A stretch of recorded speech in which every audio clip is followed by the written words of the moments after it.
the point of cricket? Boys. Why do you do it? Great cricket is a prison. We're going to look at the perils of sweeping. We're the good cricketers, the great cricketers, real Brad. Dipsy's head. If you're going to do it to England. Well, he's out now. He got 40.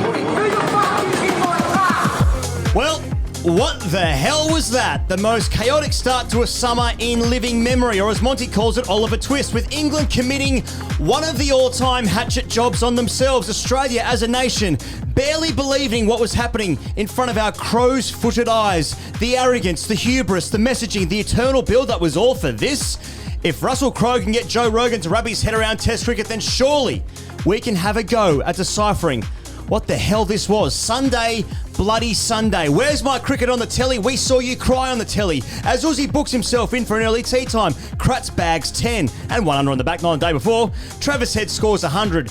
Faster than anyone else in English history. Boland should have held fierce. Smith goes 7 from 7 with the armband. Root's got 8 chances left. There's socked feet on the balcony. Crawley gets a pair. Would England have shaken hands with 60 runs to play this time? Comeuppance or come down? There's also India versus South Africa. WBBL. What's getting you hot? AskTGCC. Sam Perry, have you figured out what those 2 days were all about? Because my head has gone. No, not at all. I haven't.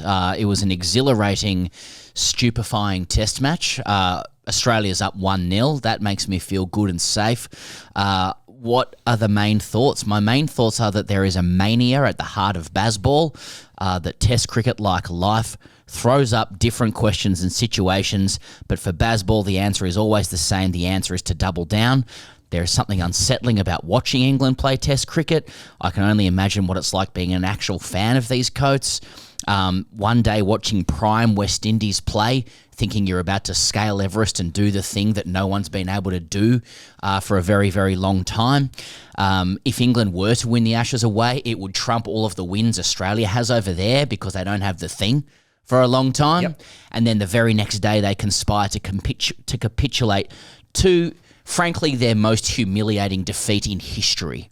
You know, you go from scaling Everest, prime West Indies, to like 8 cricketing hours later, the lowest that you've been. That would be fucking hard. Like like you will not find this in any other cricket team anywhere, and it is down to the ideological principles of McCullum and Stokes. England fans are hostage to this mania. It reminds me of the scene in The Simpsons where Lenny says of Homer, "Get ready, everybody. He's about to do something stupid." Let's turn to the punters.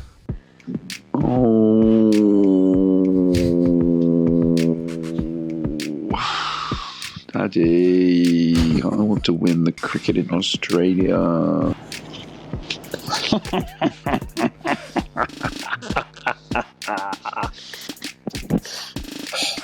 Can't wait to subject myself to listening to this absolute fucking wank fest.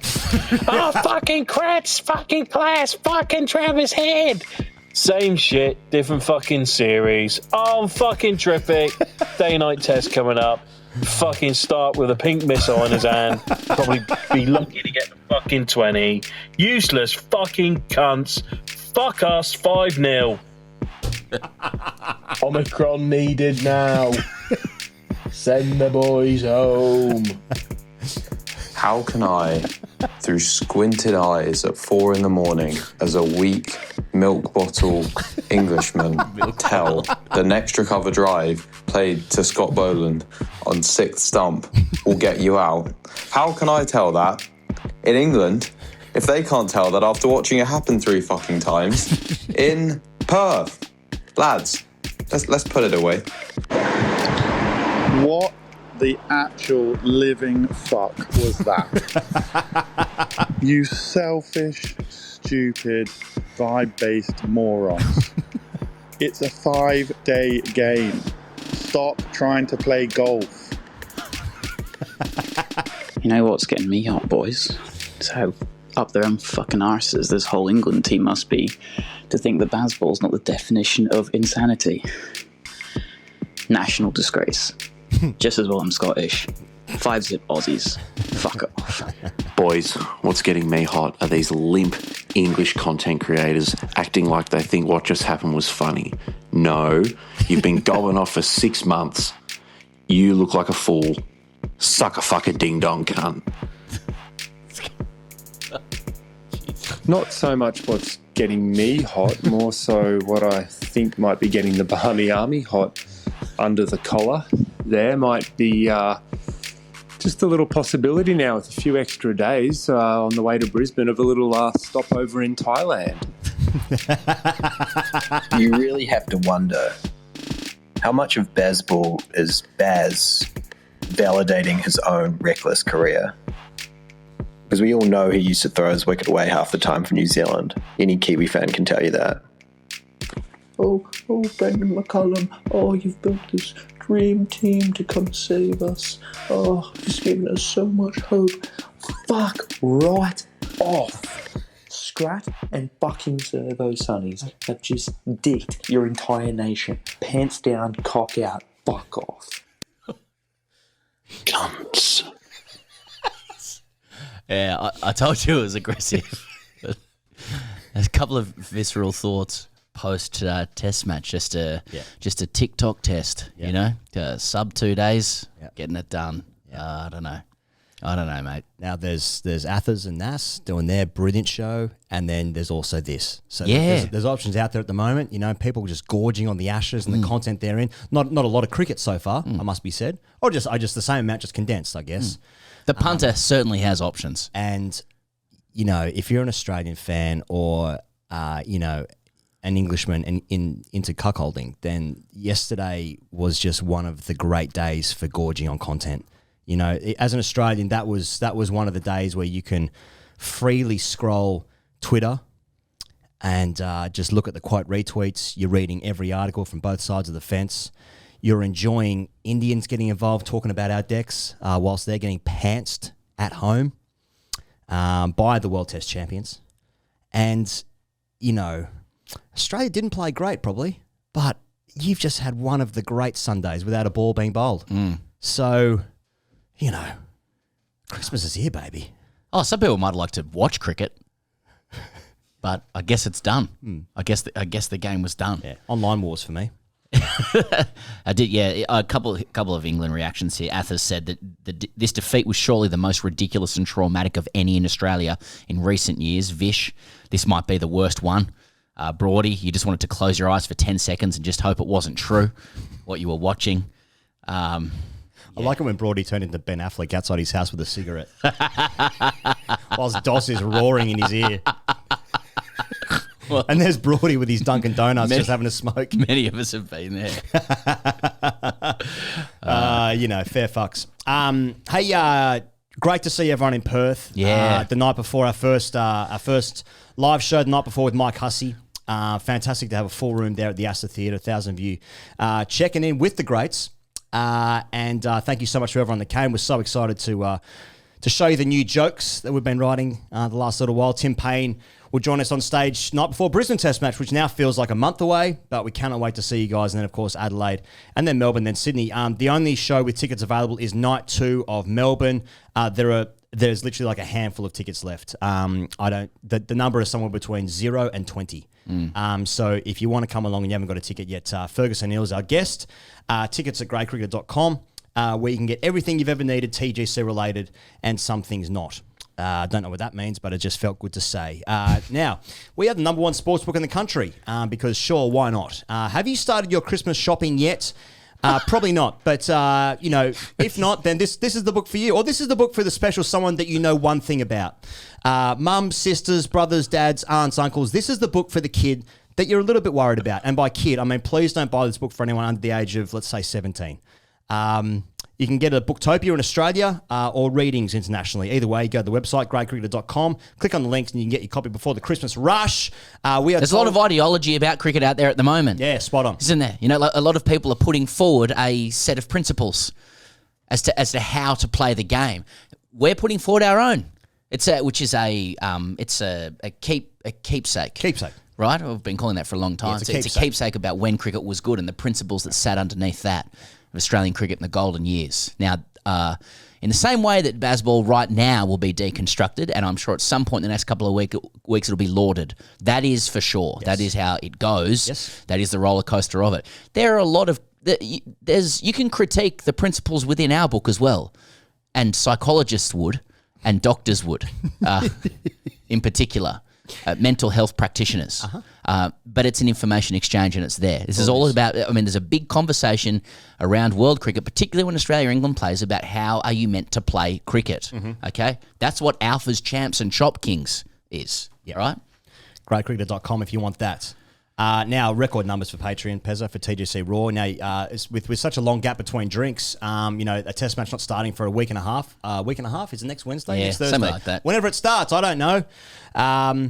It's TGC Raw. Every Friday you get an extra hour of TGC content. I guess we're going to have to dissect the news between now and what comes out on Friday. So if you want to join us there, plus you get all the AskTGCs. What about the chat, though? The chat is... Charlie compiling some of the chat for socials as well. So you get a little taste. And that would be, if you did see that, that's essentially, that is the zeitgeist, okay? It's a free space. It has been interesting to see some of the contributors to Raw laugh at those who put their government names in. Don't do that. It would be my advice. Yeah, Don't do that and enjoy the freedom of anonymity. Yes. If you've got a job that you care about. Yep. Or anything. Anything that you care if you've got about. anything that you care it's about. a place for your demonic thoughts, but within the realms of decency. Yeah, it's not decent. There are moderators, etc. Okay, I'm just saying. Patreon.com/GreatCricketer. Thanks for everyone that's tuned in with our stuff we've done during the test match. Triple M on the radio, of course, during lunch on day one and tea time on day two. And for those who are tuning into Fox on day two, with the big break with Howie there. Straight after Junior. Straight after June. Checking in with the greats, of course. Keep sending those clips in for Wasted Saturdays. Nice to air some dirty laundry on television. But of course, you'll also be doing. We'll also be keeping Wasted Saturdays going on YouTube. So send those clips in. Heaps coming in. So thank you so much for doing so. If you want to send it in via the website, greatcricketer.com, or just via social DMs, that's how you do it. Okay. Well, you don't want to miss a thing this summer. Kayo Sports ad break free during play and live in 4K. Fox Cricket. Well, let me tell you, Pezza. You don't want to miss a thing because it all happens so quickly. It all happens more so than quickly. ever. Yeah. So much so that other networks are doing shows on the pitch on day 3. Now, anatomy of Australia's win. How did that happen? I reckon that the best thing that England have got going for them right now is that there's a 2-week gap, because I think if this was one of the back-to-back test matches, I think everyone's head would be so gone that it'd be hard for them to get up for. Australia, no doubt vulnerable. If you are ruthless, I think Australia have absolutely jagged a win here in this series, which may be a win that is like completely irreparable for the visitors. It was in the manner that it happened, the speed of which it happened, and the calamity therein. It was absolutely astonishing, and who knows what the scoreline will be. But the manner of this victory, this was such a pivotal moment in the series, and it's just gone in the blink of an eye. I still really don't know what happened. My favourite verb from the English press was self-immolation. That's nice. I mean, yeah, like it's not, in and of itself, it's not nice, but... No. Is there an X's and O's discussion of this game and, like, how things happened and where things went wrong? Because, like, as we sort of said after the game finished, the scorecard just will not tell the story of what was going on. You know, where England was positioned after day one, which, again, on the surface is a 40-run lead. Right, that's about it. Australia, it was a wicket in hand for Australia, but it ends up being a 40-run lead. Doesn't look like too much. It looks like it's salvageable for Australia if they do well in the second innings, etc. But after the build-up to the series, which had these kind of conflicting, as there would be in build-ups, but like these conflicting ideas where like the heavy weight of historical evidence is that England struggles to win a test match in Australia. And yet there is this there's this reflex from England, therefore, to create a completely different paradigm of playing the game. And in Australia, we reserve the right to distrust everything and anything, even when it's good, for a really long time. But we distinctly distrust baseball and what it was. And we thought, under the azure skies of Perth, the sharp sun, it'll disinfect this bullshit of baseball. For them to come out and then be, let's say, rolled for 170 through some dumb shit and Kratz taken 7 for, that theory from Australians was looking good. And then when they came out and did the same thing to Australia, but way more frighteningly, with way more relentlessness and discipline, this strategy of like being proactive with the bat and then bowling absolute wheels with the ball was looking a winner. Like it was like, holy shit. Yeah. Australia, you know, we were leaving the ground after day one going, you know, and people were saying like behind the scenes, et cetera, like Australia, you know, these batters, their feet are nowhere. Yeah. We've done the analysis. Yep. It was going to look like a very tough 5 tests ahead for Australia. It was like, hang on, fuck, the prophecy is real. You know, we are fucked. And just thinking about what that was even going to look like online, you know, think about the content creators in Australia. Yeah. That was the vibe. It was like, and we're getting out-Perthed in Perth. Like our opening bat couldn't even get on the ground. You know, there were all these optics around like cracks, you know, in the fabric of Australian cricket, and England with the upward trending graph. You know, we were flat in the morning. That's what was happening, right? And to go, they're gonna be 1-0 up, you know, in Perth, like the most fucking hot-hearted place of Australia, and then it was like, how did Australia fucking turn that around? Here's how. England are fucking shit. No, Piers Morgan go off king. You're just saying stuff. Just saying stuff now. Yeah. Yeah. You're speaking search terms and headlines, so clickbait headlines. Bottling it up. Yeah. The scars of what happened against India last year were very much there because the scores were so similar, right? And the ruthlessness of the Indian batting lineup, which, you know, everyone around the world praises the England batting lineup. Well, India's is probably better. India probably have a better batting lineup. They showed that in England, at least comparable. And what Jaiswal and KL Rahul did on day 2 of the Perth Test match in 2024 was that they batted Australia out of the game. They put in 200 for the first wicket and the game was gone. Australia basically put the cue on the rack. It was really, really hot last year from memory. And Australia were, broadly speaking, a bit underdone going into that series. They hadn't played any Shield cricket. I think their idea was sort of we were going to grow into the series. They might say that. And so the scars were really there. Now, what happens... Obviously, with Starc taking a wicket in the first over again, takes an unbelievable catch off Zach Crawley, caught and bowled there with the odds C and B. It gets them in the game straight away. But then even then, England back quite nicely to get through to lunch. They obviously had a sniff, I suppose, of an LBW. Holdstock gave out Duckett just before lunch, but was given not out. So it was 1 for 60 at lunch, right? And mate, we were sitting down with Howie in the studio, and there was agreement before we went on air. It's like, fuck, we needed that. We needed that LB. Yeah, we're like, horrible decision from Holdstock, but it was horrendous. not his first, but we're like, we really needed that. That was the vibe. Yep. You know, to go from there to like 4 hours later completing a fucking rout the game's of over. England, and you go like, that was what was stupefying.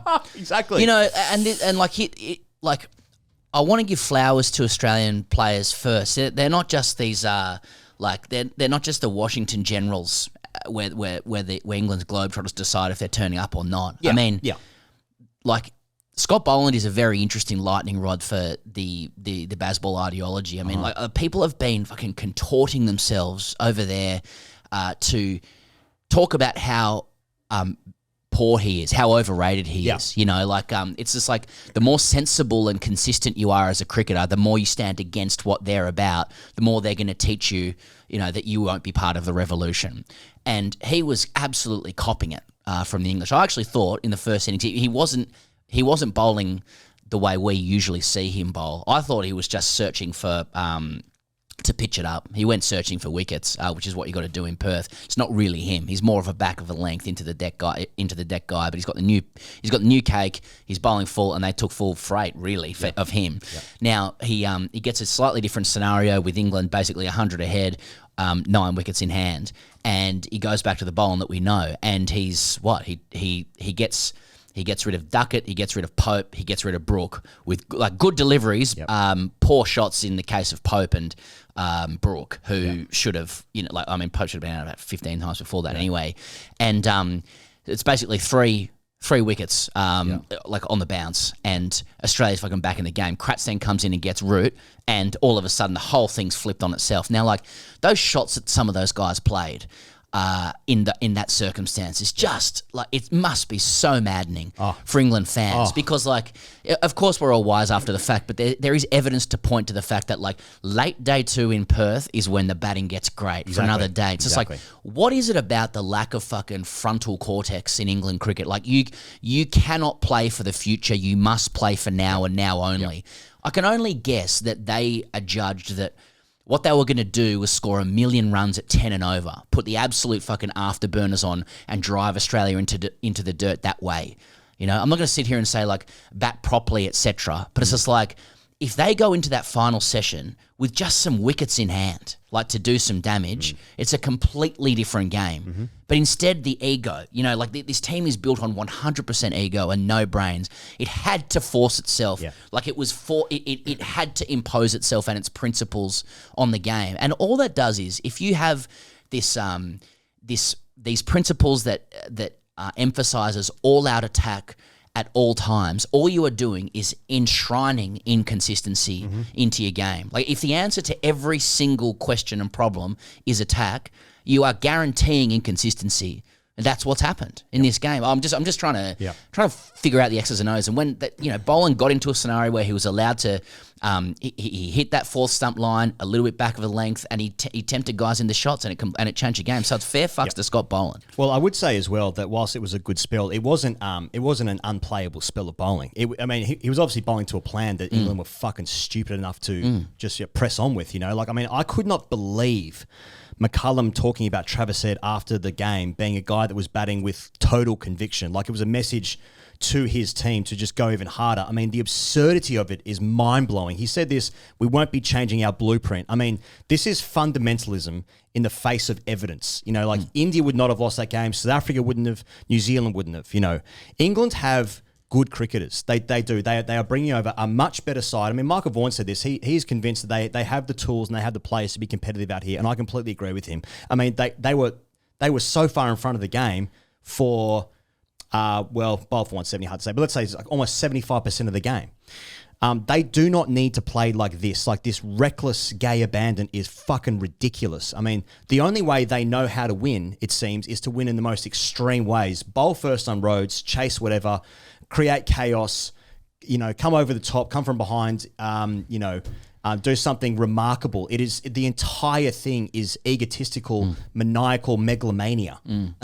Yeah, it does lend itself to, like, couch psychology, you know, which I guess we all have to be careful of. But it's really hard to avoid those kind of words when it comes to assessing, you know, what's going on. I mean, to my mind, the logical response to this kind of situation is to go, well, what, you know, they were good for most of the game, and they've got some openings with Australia there. All they have to do is make some tweaks and some adjustments, but that is actually anathema to what their movement is. You know, like, have they ever been able to make tweaks to their game beyond slogans like Bazball with brains? You know, like, they might talk about it, but isn't it actually defined by its zealous commitment to these attacking principles?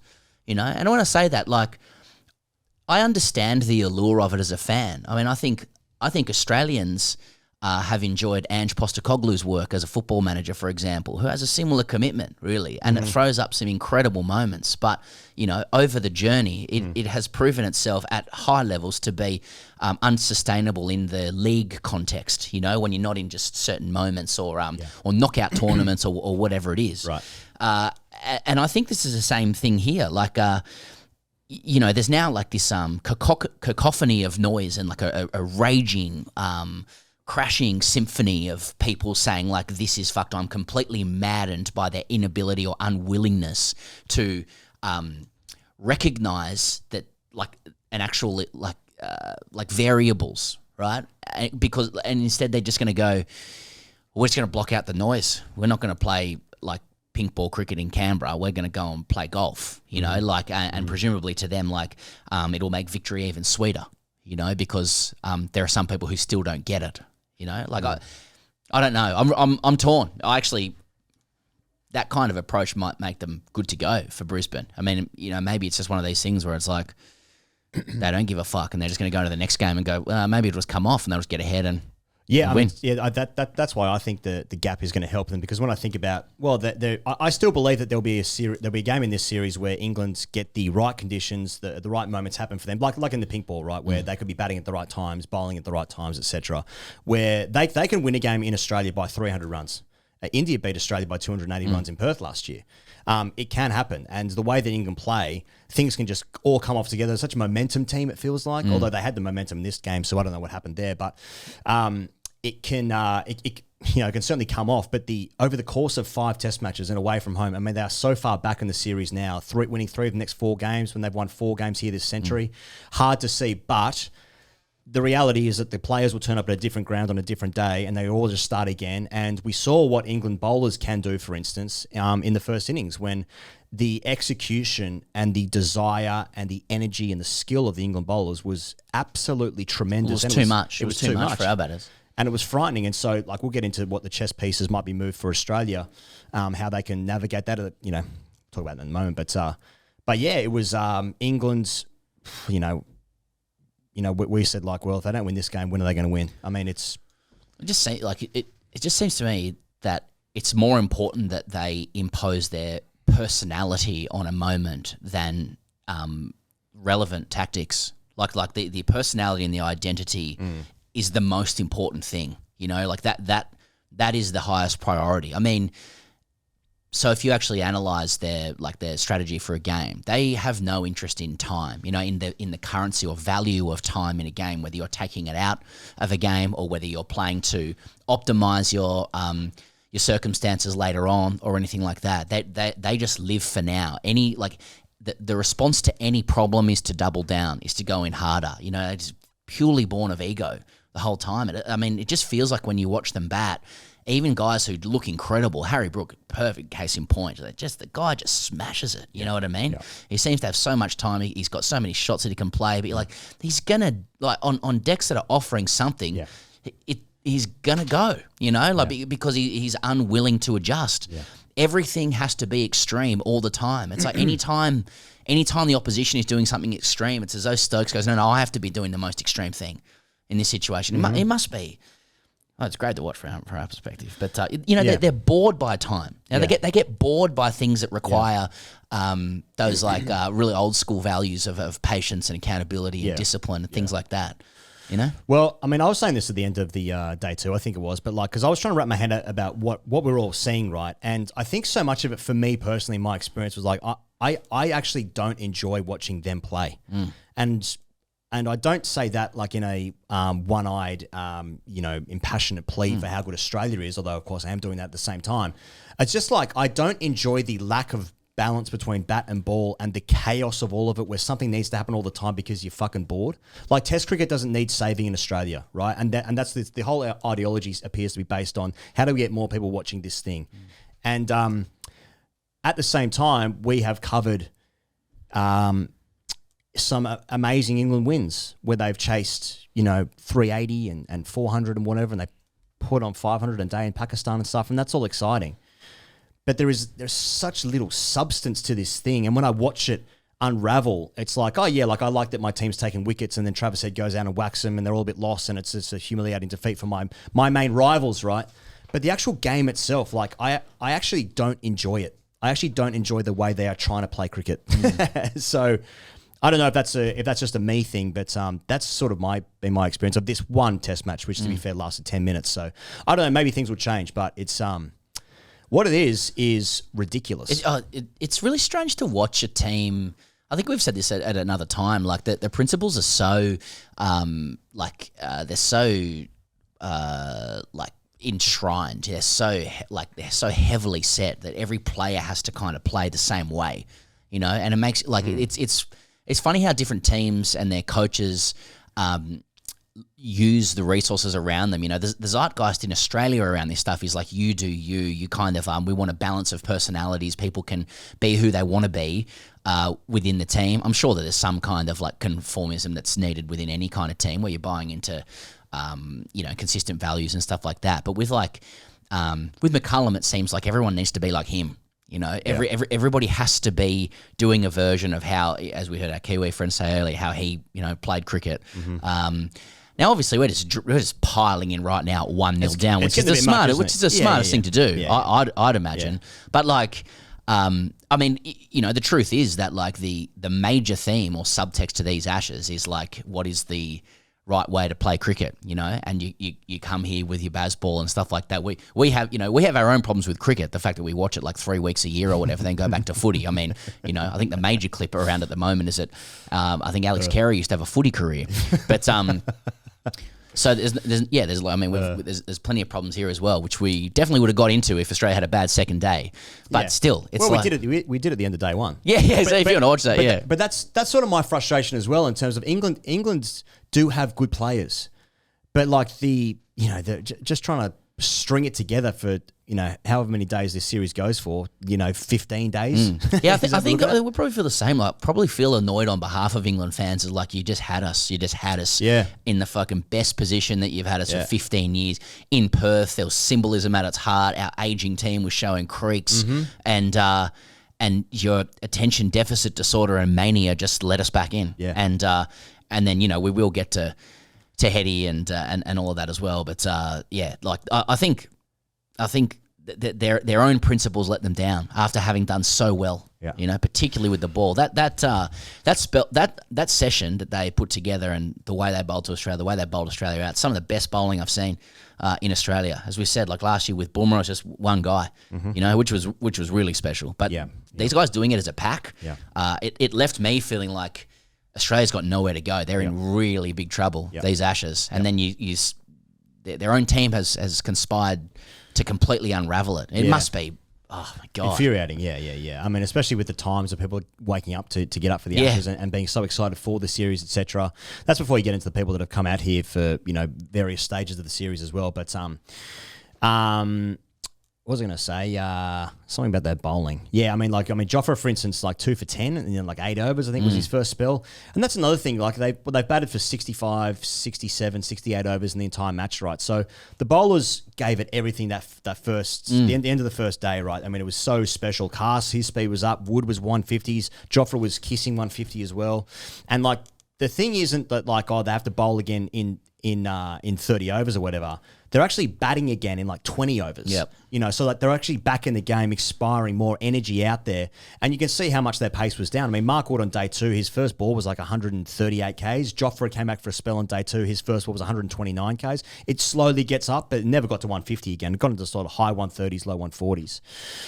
And that makes a difference. That makes a difference because their entire attack is based off relentless speed, right? I mean, there was obviously the graphs going around on social media about the average speed being 141 Ks. I think it was the most in English history or recent history or whatever it might have been. And so that's the plan, right? But the the absurdity of how even England finished the end of their first innings, they're trying to slog 140-metre sixes on this enormous football ground. And, I mean, if idiots like us know that, the pitch is going to get better, and at the end of day 2, beginning of day 3, perhaps the best times to bat before, as Travis Head was saying, that they were very aware that cracks do start opening up late on day 3, hard to face that kind of speed with bowlers rested, etc. I mean, they have absolutely just gifted Australia an avenue back into the game. Australia were good enough to take the catches, to score the runs, to be relentless. But, isn't it just so hard to see England stringing, days and a half, 2-3 days of really good, relentless cricket, because that's how Australia have lost series in recent times. You think about the great South African bowling attacks or India with their good batting or stubborn batting. A couple of years ago, it was Vihari and Ashwin batting for several hours at the end of the day to save a Sydney Test match, to give them the Gabba Test, the last test, that 2021 series. There are ways to beat this Australian side. Cracks showing, and the team is injured, and we don't know how long Hazelwood, if he's going to play at all, how many tests Cummins are going to play. But they've just fucking gifted Australia this opportunity, and I'm partially sad, mad. I find it funny, but it's just confusing. I think it's what it is. But should we talk about Travis Head? Yeah, well, I mean, I think the lead into chatting about Head is that even at that third innings break, most people that we were speaking to were expecting that England would roll through Australia on account of what had happened in the first innings, right? And so, you know, I was gallows humour saying that Australia would do it one down. Couldn't remember the last time Australia had piled on a whole bunch of runs for few wickets in this country. And particularly with Usman having gone off again, it was like, oh, we're just at 6s and 7s, you know? I enjoyed the bowling innings because you can look at England and go, what the hell are you doing? And you just have a complete cognitive dissonance about your own team. We've got a guy on debut who was both literally and figuratively knocked over on his second delivery. We didn't even know who he was going to open with. They had Smith and Marnus out facing the new ball in the first innings, and you know we were just going to get into a fading light and a phalanx of quicks bowling 150s, and out came Heady, and like it changed the complexion of the whole thing, right? And you know people are already forgetting, rightly so, that. This is a guy that was out of touch. He looked out of touch in the first innings. His litany of failures, which had been listed in a growing there was a growing number of people who were listing them leading up to the game, has now paled because he gets through his first couple of deliveries. He looks good. He looks decisive, and then he just starts smoking him. You know, field was up, crashed him through. Weatherald got away as well, and then it just started this this carnival of left-handed flourish that, you know, it was one of those things that you're gonna remember where you were when he did it. Oh yeah, I mean, you'd think he was sort of getting away with it if he hadn't already done it on stages such as the World Test Championship final, the ODI World Cup final, and literally the first Test match of the 2022 Ashes as well. He has a hunger for being clutch. Yep, exactly, yeah. He scored 100 faster than any English player in history. And what's interesting as well is that no English player in the current axis has scored 100 and even remotely as fast as that. I think the fastest in this one is 83 balls or 79 balls, something like that, which is still an electric 100, don't get me wrong. But given that this ground had just had Metallica play on it, and when we're all, you know, laughing about England trying to take on the boundaries, I mean, I'm not sure if the pace of the outfield would have got him any quicker because he was just fucking smoking him. I mean, some of the sixes he was hitting, he was flicking, it was all sides of the wicket. It was a complete 360 job. And the discombobulation that it caused with the England attacks, who were running out of time and runs and just lacking that little bit of energy. But I think it was because Travis Head didn't allow the bowlers to bowl to him, which is what we've seen for a number of years now. And, you know, we've been, you know, vocal on the show previously where Australia's tactic has been to just try and get to 25, 30 overs and let Smith come in as late as possible. You got Head at 5, you've got Slug or Green at 6, and you got Carey at 7, who have done the bulk of the scoring, and then Cummins at 8, really, to try and get Australia ahead of the game, certainly score more runs than the opposition at those numbers. So it was extremely eye-opening, and in many ways, golf may have cost England the victory, but it also may have won Australia the game, given who was not opening the batting. Yeah. And then when Head scores his 100, he shakes his hair like a wet dog and starts wanking off a giant. Shave those sideburns, Mattingly styles, you know. Yeah, I mean, it was just fucking extraordinary to watch, and it was just for an Australian fan, and I've heard English people say how dismaying the whole thing was to watch. I mean, God, they must have been flat. But for an Australian fan, it was, you know, every boundary, every six was just ecstasy, and it wasn't just the innings in and of itself. It was like a release of how fucking constrained and constricted the top order has been for years. Yeah. You know, I'd forgotten what an opening partnership looked like here. You know, we kind of been, we've been made to believe, and probably with good reason, that it is fucking hard to do it here. You know, the double lacquered ball and the extra grass on the deck, and having seen what we saw in the first innings, you know, expectations were low, and this was just this. It was just like a potion. It was like an elixir. Yeah. And it's very reasonable as difficult as it is to discuss, it's very reasonable to wonder if we have seen right in front of our eyes a solution to David Warner's, in his pomp, his absence, not just for that kind of batting, but what it does for everybody else as well. I mean, technically speaking, like Marnus opening the batting and Smith coming in when he does shouldn't make that much of a difference, right? But the feng shui of them at 3 and 4, somehow matters. Marnus looks great. He obviously came in a good situation. And now we have a question about whether Australia's opening batting worries, both presently and into the future, are solved. Yep. Right? Yep.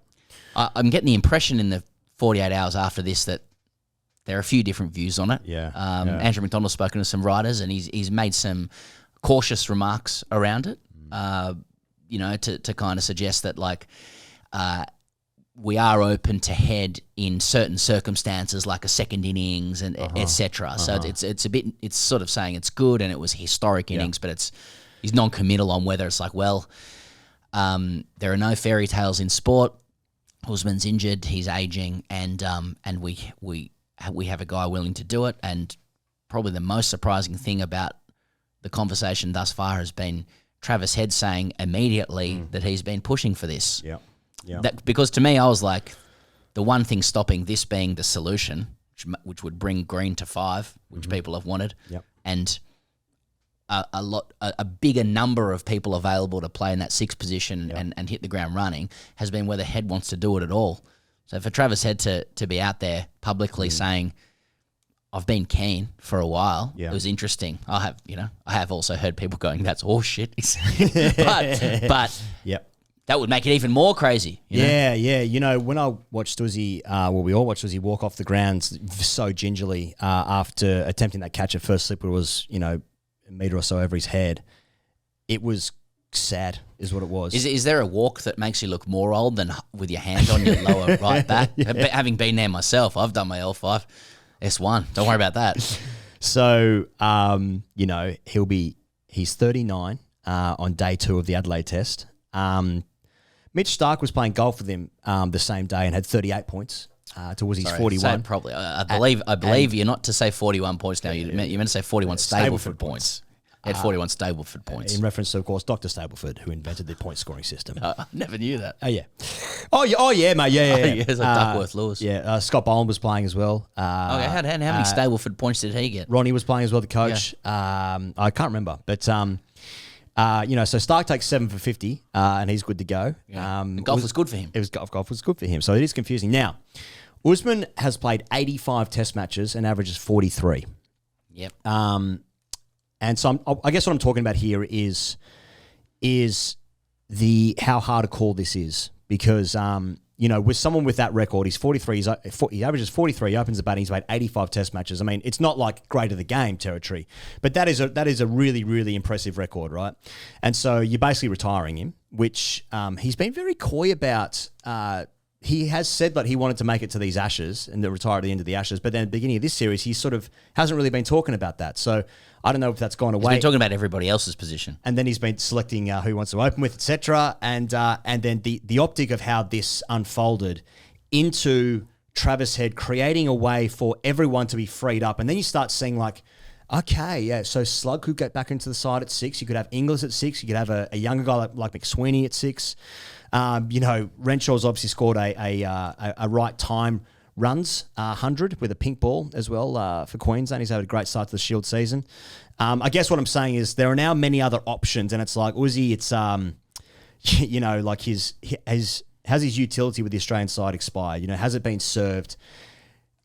So when I say like it's an easy call, it's not, because the record is great, but at the same time, it's like, well, this seems to be staring us right in the face. It's right in the face now. I'm less keen on the idea of Mitch Marsh coming in and opening the batting. But I mean, I like it in the sense of let's be alpha and just slog, and I can imagine him scoring 100 like Travis Head did.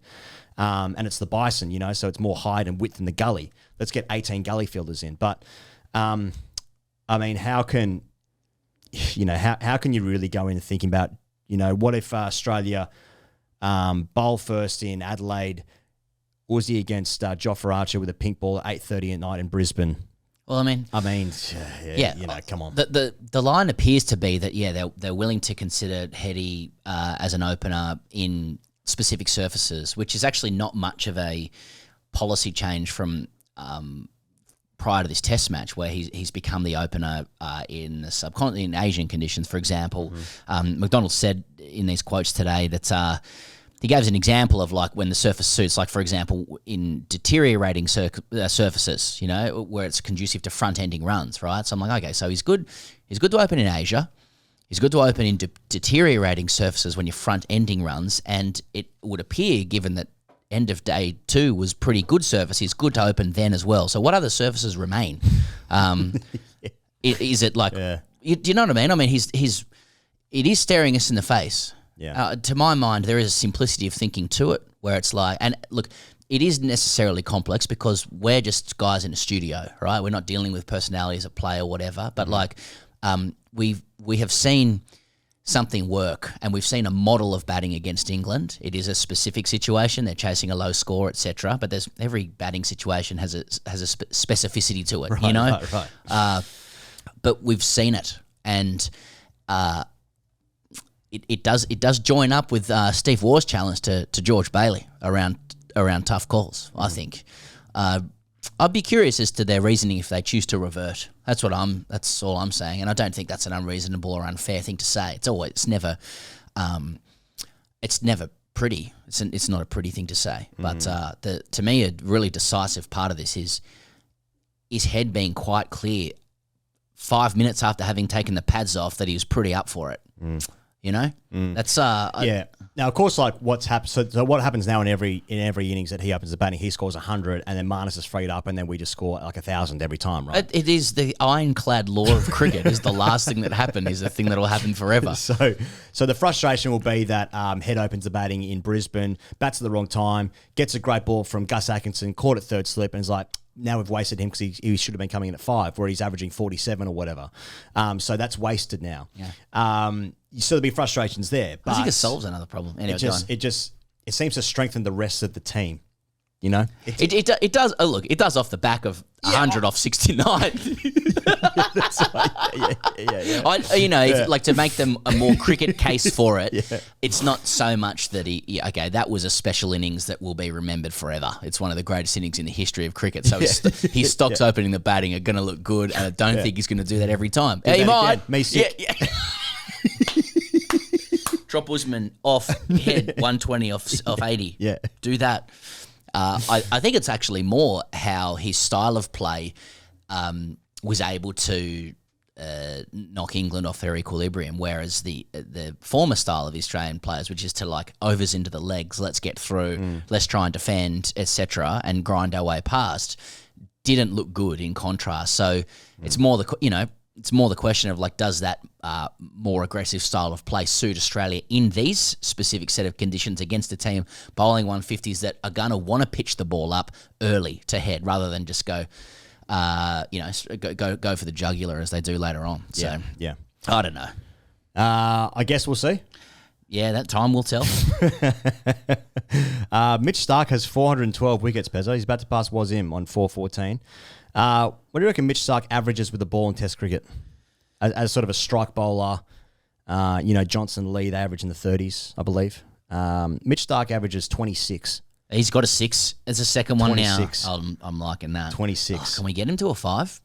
It's 26.6, I think. Yeah, because he was in high 20s for a while. Well, he keeps playing on shit tips, so he's half a chance. Yeah, that's right. So 25 first over wickets as well. Just in the moment where... and he put Australia on his back. Mate, he did. Mate, and the athleticism with the catch as well. It's so consistent now. He's not that strike bowler in the sense of...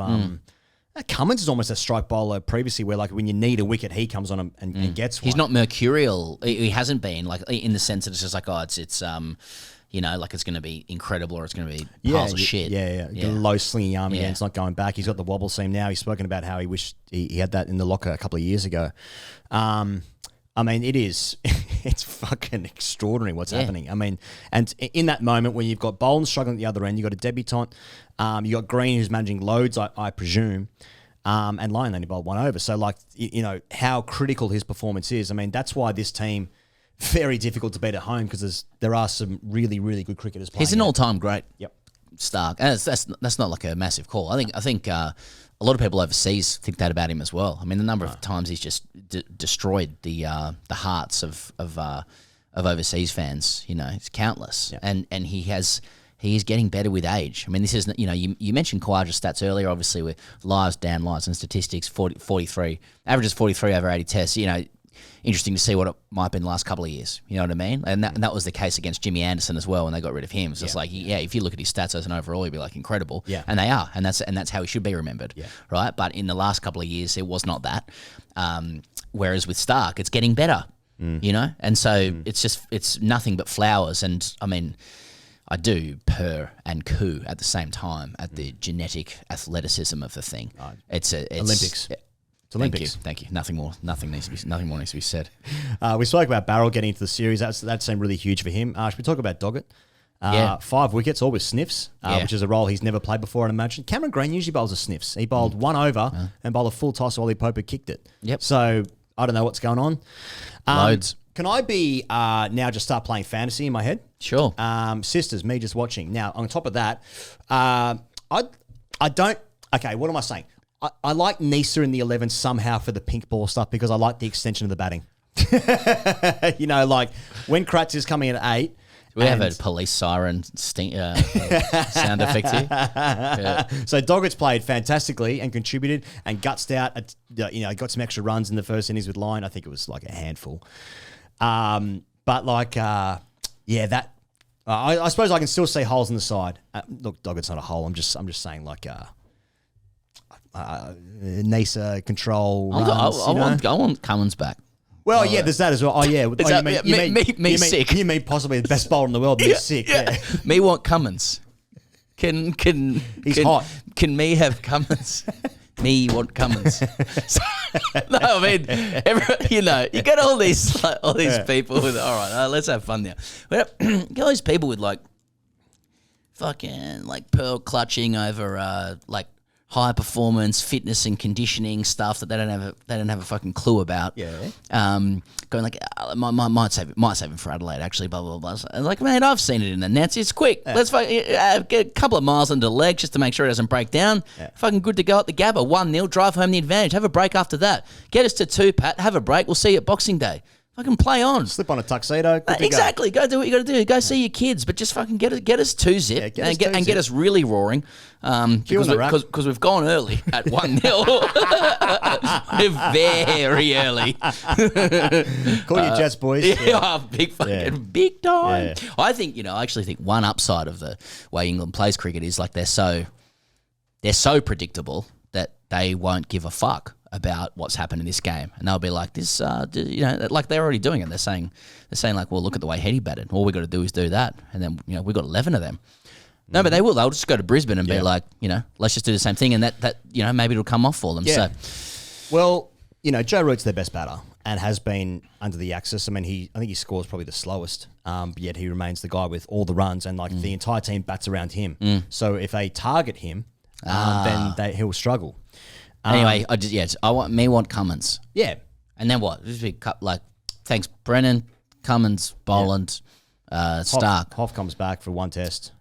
Yeah, so McDonald's spoken about that as well. Oh, okay. Because there have been some rumours floating around that he's gone for the series. Yes. And it was reported in various places. And I have to say that like we have heard that from sources stronger than journos as well.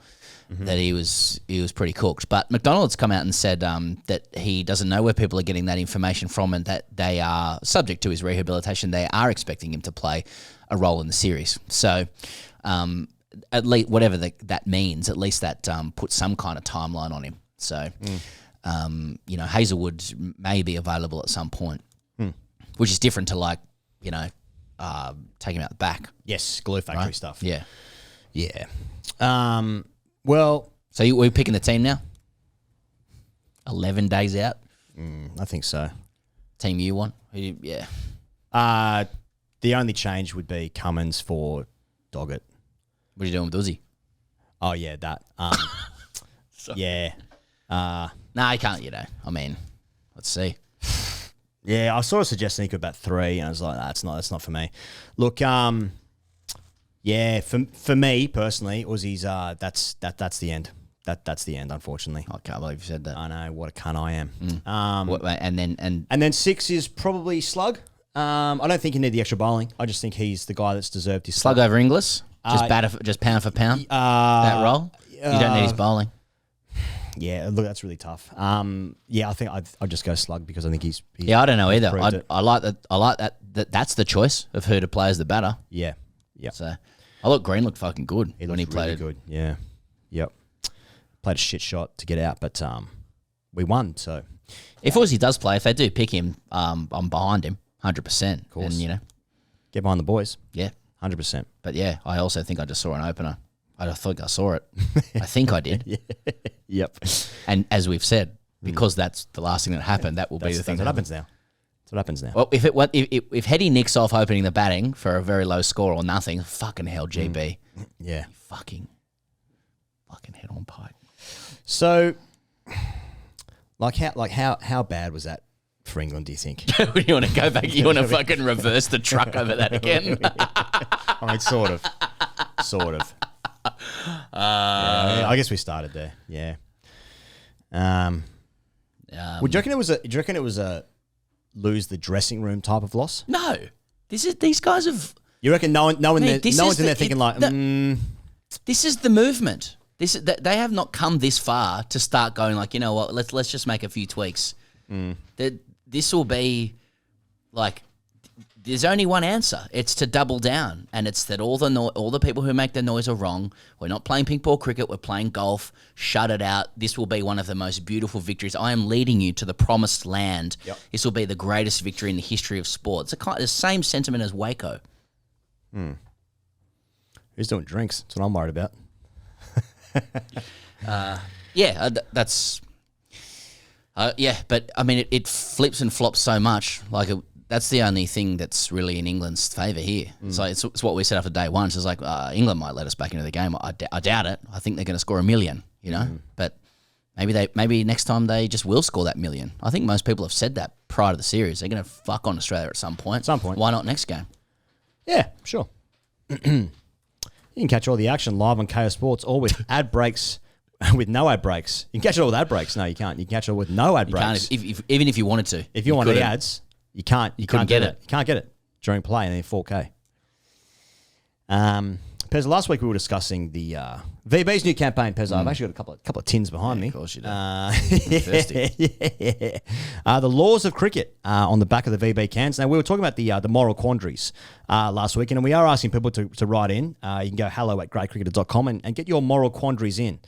So on the back of these VB cans, I've got the laws of cricket. I think there's 6 of the best there, and they're available at Liquorlands nationwide while stocks last for people above the age of 18, of course. Now, I've got a couple of entries. Entry from Anon. My moral quandary is, had this bloke play for the under-13s team I captained who would rock up in his greys and black trainers while we're all in whites. Had to open the guy because I was never going to bowl him. Chewed through 10 overs for 9 runs with our gun number 3 coming in after. I got to 50, then waiting for him to swing at the shadow of one outside off stump, called him through for a bye that the keeper had in his mitts, and run him out by the time I'd made my ground back. So the story of that being, of course, that he made 50. He made 50. Yep. Now, there's no moral quandary there. Nope. For that guy, though, I think that is immoral when you do that. When you just first things first, before the actual situation. Yeah. When you submit an entry that's ostensibly about a moral quandary, but the actual point of it is to let everybody know that you made 50. That's right. As captain and number 3, I think. Yeah. So there's that. But I'm curious about the mechanics of how he's running him out. So he's at the non-strikers end, this guy. He calls him through, then turns on him and beats him to the non-strikers end. Yeah. Kind of thing. So he just goes back in his crease, yeah. Yeah. No, I don't think that's immoral. He's let him open the batting. The guys turned up in greys. I don't even know what that means. There's that prison sweats. And black trainers. Yeah. and he's let him open the batting anyway. Yeah. And then the guy's chewed through 10 overs. That's He's 10 had overs. a crap, and he's just gone like, I'm going to run you out now. Yeah. I think that's fine. I think See it's you later. play on. See you later. That's just a tough school of cricket. It's an entry from G-Man. Moral quandary. I was playing in the under-13 Div 1 comp in Newcastle, and we had a strong rivalry with a team whose main players were all 6'5" with back hair and on their P plates somehow. Given it was a small comp, we played each other frequently. We made it into the grand final against these coats, and there was no love lost between the parents (fans) and the players. If I recall correctly, we had batted first and scored like 120 in 50 overs or some shit. Electric batting on a Syntho shit tip. That's a good score. That's a good score, yeah. We had them in disarray early as our own man-child (coach's son) ripped through top order. However, the main threat of their rep batsman still persisted. I still remember he had a lot of cherries on his bat, and it made me intimidated. At a critical moment, he popped one in the air and was caught out. Jubilation. He did the senior batsman thing and walked down the other end to give some advice to his partner. What we didn't notice was that it was a no ball. The words, quote, "run him out," bellowed from somewhere yonder. 'Twas not the voice of a 13-year-old, but our coach, who was a square leg umpire. We looked over and he was sheepishly covering his mouth. Was this completely involuntary?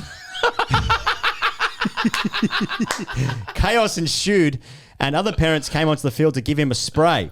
He denied he said anything, and before the days of CCTV or Gogglebox or whatever the fuck, there was no proof. We beat the Coats in the end. 1-0 fuck off major premiers. Well written, that's and I like the little details like the intimidation and 6'5" and back hair and stuff like that. Yes. It's not clear whether they did indeed run him out, though. Does he say? He didn't say. He's saying the moral quandary is that the coach said it. Yeah. I say my ruling is it's moral because that's a reflex. Yeah. Like the fact that he's got his hand over his mouth afterwards going, I can't believe I've done that, indicates that he was, well, I mean, we all become criminally minded, you know, when it comes to cricket, even kids cricket. Yeah. That's a different kind. And Stacey walked down, he said, no, keep going. So I think that, like, he said something in the heat of the moment and it's something we all would have thought. It's just escaped his mouth, you know, and like, I don't think parents can get someone else in trouble for going like you said run him out. Like you can, because you could very quickly just go like, I'm sorry, I'm sorry, don't worry about that. I just want to know if the kids actually followed his coach's advice and ran the child out. Well, I presume so because the other parents ran on the field, so I guess celebrating. Yes, scarves over their head. Keep sending in your moral quandaries, and we'll run the eye over it the next couple of weeks. But in the meantime, the VB Laws of Cricket campaign has kicked off in Liquorland stores nationwide while stocks last. All right, India versus South Africa, Pezza. Now it's midway through the game, so the end of day 2, South Africa have put on 489. India now at the crease there, 9 for no loss. And South Africa were 6 for 246. Isn't Test cricket boring? Yeah, fucking hell. Yeah, it's shit. Take your time. South Africa was 6 for 246 when Tony de Zorzi was out. Tony D. Mutusami and Marco Jansen have got South Africa up to 489. Mutusami. I've heard Mutusami's name pronounced 3 different ways in the commentary team. Mutusami, Mutusami. He made 109 of 206 balls. And Marco Jansen made 93 off 91 balls before he holed out. Yeah, Marco Jansen is batting 10, 11, 9. Marco Jansen's batting 9. Yeah. And Mutusami, 7. Yes, yeah. Kuldeep Yadav took 4 for 115 off 30 overs. So, India, of course, are 1-0 down in this 2-game series. They need a result to draw the series. South Africa at this point, heading into day 3, merely need a draw. So, I guess we'll see what happens. But I read this from on Mutusami's Crick Info bio. They should have made shit tips. They should have done. But not too much of a shit tip. Not others because it goes too far. Mutusami is from the generation of born frees, those South Africans whose birth coincided with the year democracy came to the country in 1994. Oh, nice. As a result, Mutusami was among those who had access to equal opportunities from childhood, and he made full use of them. That's from the Crick Info bio on Mutusami. So cool. He's played 7 test matches so far. Previous highest score was his last game against Pakistan. He made 80-something red.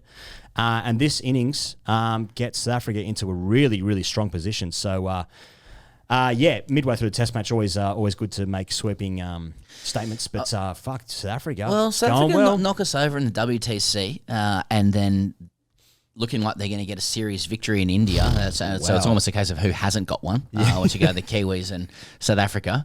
I'm sure that we will not win when we go over there. Almost definitely. But are we looking at a situation where South Africa can become villainous again in our eyes? Because we've got to go there next year. Yeah. And we haven't been there since Fafnatau. Yeah. Is that a villainous South Africa propped up by SA20 money?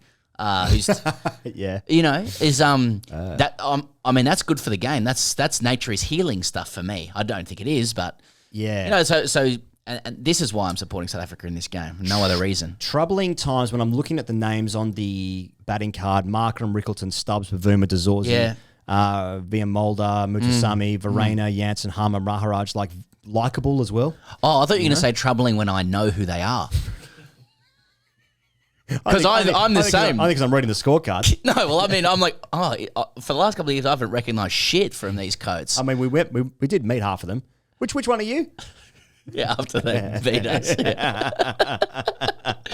What they say, I'm one of those twos players you were talking about.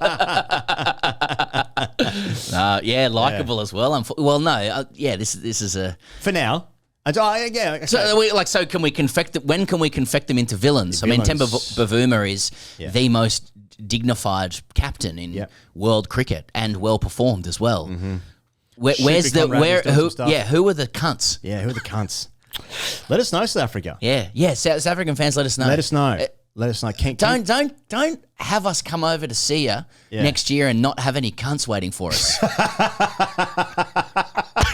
Please. Because we'll be definitely bringing some. Well, yeah, but we've got problems on that front too. Yeah, I know, really. I know. Anyway, now that is the best thing about Australia, South Africa. It's Springfield, Shelbyville. Exactly. Cunts at 10 paces. Yeah. How do you do it? Who's doing the best chest? Yeah, exactly. Yeah. Just chest on chest. Biggest bench press. Who's got it? You know. I'd love to go over to that. What I'm worried about, because Australia don't go to India until the beginning of 2027 for the Border Gavaskar. Yeah. Now, are we going to get into a scenario where... Now, Shubman Gill's not playing this test match. Rishabh Pant is the captain of this game. But I would say it's been a difficult start for the coach, GG, since he's taken over. Has yet to win a series. Well, he has won a test series. They beat West Indies, to be fair. But, a true feather in the cap. Yes. So I'm worried about the new manager bounce that might be coming, by the time Australia go there. Are you suggesting that Gautam Gambhir might lose his post on account of underperformance? Yes. Huh. Wet behind the ears? Yeah. Are you saying he holds political power? I'm not saying anything. I'll tell you he was a good player, MS Dhoni.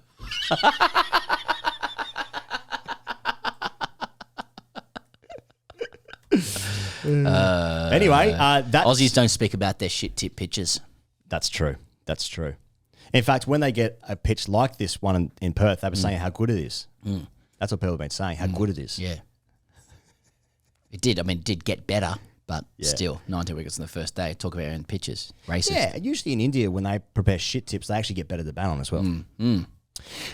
Anyway, before the channel gets taken down, that match is happening right now, so I guess we'll see what happens. Yep, time will tell. The WBBL, here's a little update, Pezza. The Hobart Hurricanes are on top. They've played 6 games, and they've won 5 of those matches. The Renegades are 2 points behind them.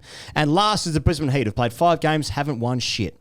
Now, here's a match that caught my eye. It was the 17th match, of course. It's North Sydney Oval. When was the 20th? What's the date? 24th, so 4 days ago, whenever that was. Now, Melbourne Stars put on 219 for 4 off their 20 overs, and the Sydney Sixers were bowled out for 42. To be fair, it was rain. It was rain affected that game. The Sixers lost 10 overs in their chase. They were chasing 154, but still 42 all out. Now, Meg Lanning hit 135 off 74 at North Sydney Oval.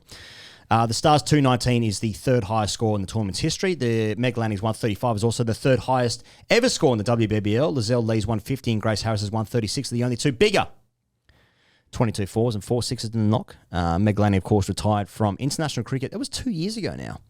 Since then, Lanning has scores this year of 60, 90 red, 3 and 135 to start the WBBL season. So fair to say she's still one of the best batters in the world.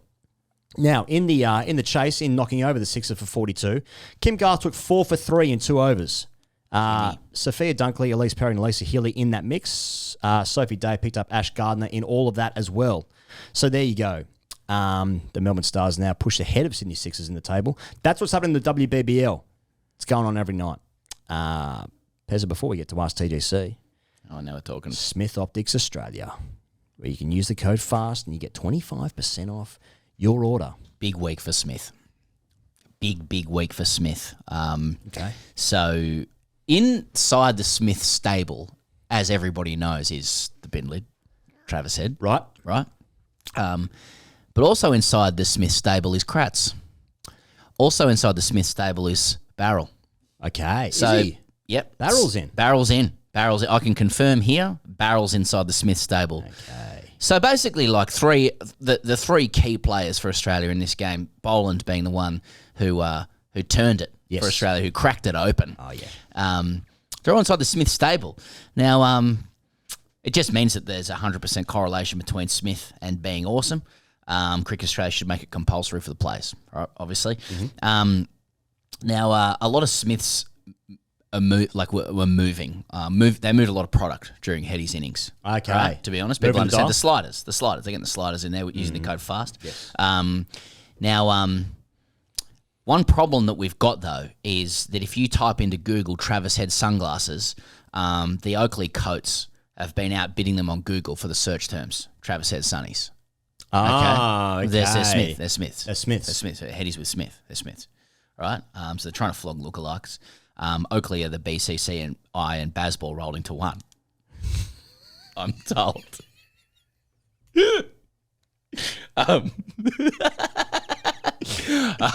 So, I mean, everything Heady's touching is turning to gold. Yeah. His like marketing and brand alignment is in sync. You know, if you want to be part of the feeling of Travis Head, which is essentially it's Australiana, old and new, rolled into one. Mm-hmm. The confidence of modern Australia rolled into just a bloke wearing shorts in the pub in the 70s. Yes. You know, with the Mattingly hair, etc. Then look no further than Smith for your eyewear. Yep. You know, because Heady chooses Smith. We choose Smith. Absolutely. And use the code FAST if you'd like to make money. Or 25% off to be clear, but I mean, as we've explained, that is essential. You'd have that money anyway. You can use the extra money to it stays in your pocket, then you can spend it on other things, goods and services probably. Goods and services. Okay, so if you want to feel like you could play for Australia, and obviously you can't because you listen to this, you just have to buy some sunglasses, and then you're just rocking around town and you're looking fucking good. Just saying, Travis Head is energy. Yeah. He's a certain energy that agrees with Australians. Yep. And his representation of what Australia is agrees with people overseas. And it's fair to say not everybody agrees with Australia overseas and how we present ourselves. That might be hard to take sometimes, but it's the fact. Yeah. People agree with Travis Head's representation of Australia, and his Smiths are a big part of that. If you want to, this summer, and it's looking good for Australia right now. I'm suggesting it's going to be topsy-turvy. That is the nature of the mania of baseball. But if it's good energy for Australia this summer and you're looking for eyewear, and you should be with the UV rays going on right now, then get on board the Head energy. Yeah. And if you see anyone wear a pair of Oakleys, kick him in the dick. Yeah. Assault them. Assault them. We're calling for assault. Take off the glasses and snap them in two and say, fuck off out of here. Yeah. Get your Smiths. And use the code FAST for 25% of your order. Now, if you can get that all before you're arrested, even better. Yep. You will be arrested. You'll be arrested. Yep. Yeah. And we will probably be called before the courts. And that'd be an interesting transcript. But look good doing it. And we'll continue this. Yeah, we'll be dragged into the witness stand to explain ourselves, and then we'll continue to talk about how Travis Head and Smith is the eyewear of choice. Yeah, that's right. Fuck up, cunt. That's what I'll talk to the Your Honour. Yeah, that's how I'll talk to the Your Honour. Yep. Now, Chuck, flick on the old piece there. Yeah. Now, how do you feel about Smith and wearing the Smiths? Because you're actually in an advertising campaign, which hasn't come out yet, and you're wearing Smiths in those. Yeah, I was about to say that's news to me, but I do remember that. We've been filming you. We've been filming you again. I feel good in them. Yeah. Well done. Yeah. Well said, I mate. feel- There's the clip. Now put your ball gag back in.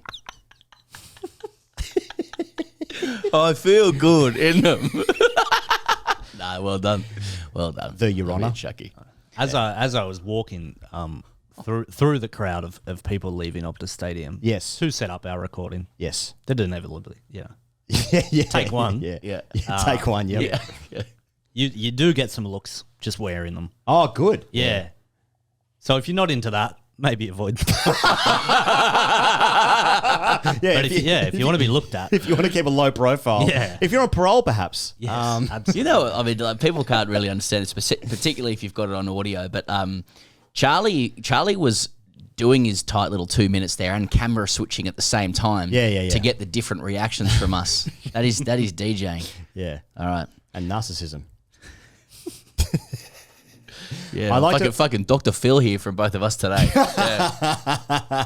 I liked it when people come up to us when we're setting up the recording, Chuck, and you would be literally standing right next to us, and they'd say to us, "Is that Charlie?" Yeah. When he's next to us. Yeah. Yeah. That's parasocial. That's how it goes. Anyway, you look good in the Smiths outside Perth Stadium there. You know where to get them. Hey, James wrote in. AskTGC. If you want to get your AskTGC, and keep it short and sharp, we'll try and get through a few each week. hello@gradecricketer.com to get in your AskTGC. A couple of sentences does the job, just like James here. Hi, gents. Happy Ashes to you and yours. With the result of the first test, how long until we see a one-day test? Surely the ultimate form of this forever reducing timeline we find ourselves in since the inception of T20. Love to hear your thoughts. Also, 5-0 fuck off. Best, James. A one-day test. TikTok test. TikTok test. Yeah. Yeah, well, I mean, I'm reluctant to say it'll never happen because things continue to happen that I, could scarcely conceive. It'll be a sad day when it happens. It did happen a couple of years ago against South Africa, actually, at the Gabba. That game finished faster than this one. Australia were chasing 30-something and they lost 4 wickets. I guess, you could go to 4-day tests, which they're mooting anyway, to free up space in the schedule to fill with other things. Like T20s. Thus, the schedule will once again become more packed. But I guess you could go to 4-day tests and both teams are avowed, baseball plus extremists on a wet deck. Yes. And that, their zealous commitment to all-out attack to prove whatever they need to about their personalities might see teams just get rolled 4 times in a day. So, yeah, it could happen. The game's the game. Yep, and we move. J2G2. A. Joondalup Golf Club. B. Lake Curranyup Country Club. C. The Western Australian. D. Maylands Peninsula. Cheers, J2G2. It's just named 4 golf clubs. Yep. Stu. Hello, lads. Pay fuck pig here. For many years, my friend was a gun bat, dynamic in the field, wheels with the ball, and a good beer. Although I'd never tell him that. However, about 2 years ago, he got married, must be nice, and stopped training, but still played matches. All of a sudden, eyes painted on, might as well be limbless in the field, and yipped up with the ball. He only managed 1 season of this and didn't play the season after. He has now informed the group he is shadow batting in the mirror and playing very well in the V. He's also bought a newly designed kit. I have one question. Is he back? Loving your work. Next time you're touring the UK, please consider a Belfast show. Thanks, Stu. That'd be good. Love to go to Belfast. Is he back? Is this bloke back? He's just married. Yeah, how do you want him back as well? What does back mean in this circumstance? Yep. Is it surely once you're married and your eyes are painted on, back isn't runs and wickets. Yeah, Is he back spiritually and emotionally for the club? Has he got stories from the marital bed, which I'm personally not interested in. Speak for yourself. Marital bed stories in a grade club is it's always a bit off. It's not right, mate. It's the same as anyone that's had a long-term girlfriend and they start talking about their partner. It's but I know Sarah. Yeah, it's that's right. Yeah. You're also both one body and one flesh. Odd comment to make in a shed, but trust me, it's the kind of thing Marnus might say. But is he back? Back? Probably not. Yeah, I would have thought, but it's good that he's bringing like bringing initiatives to the team. Yeah. I'm shadow batting again. Yeah. Is he naked when he's doing that? Dougal writes in, Kia ora, boys. I'll be welcoming a son into my life next year. Congrats. How can I ensure he never plays cricket? Kind regards, Dougal. Yeah, it's a tough one. Just tell him not. Actually, tell him to play cricket. Yeah. Yeah. I really want you to do this. Encourage him. Encourage him to do it. Expose him to it. Yeah. I like if you enroll him slightly early. Like if you enroll him slightly early and expose him to the brutality of it. And demonstrate outward disappointment in his inabilities to do things that are, over and above what's developmentally appropriate for him. His faculties. Then he may next week go, I don't want to do that anymore, Dad. And then you just fist pump the air, crack open a beer, and sit back to the sound of a steam train chugging for 6 hours.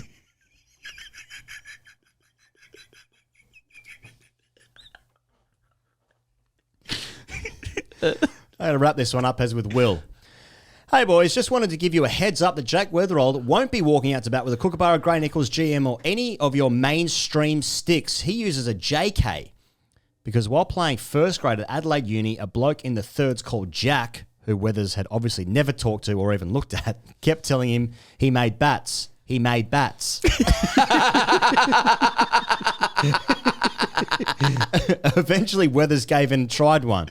A couple of years on, Weathers is debuting for Australia with a JK in hand. Jack has had to retire from grade cricket to keep up with making enough bats, and the news has been at Jack's place all week, hearing about how Weathers' bats have a high middle to suit playing square of the wicket. I wonder if Weathers knows Jack's name now. Nice. Cheers, go Aussies, Will. Great to see bat makers prospering for starters. I'd like to say that, and I do think that is the key question at the end.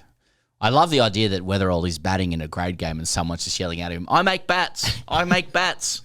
Is there an echo in here? Yeah, that's right. Well, because Doggett's using the same bat. Okay. Yeah. So, yeah, it's something. It's something.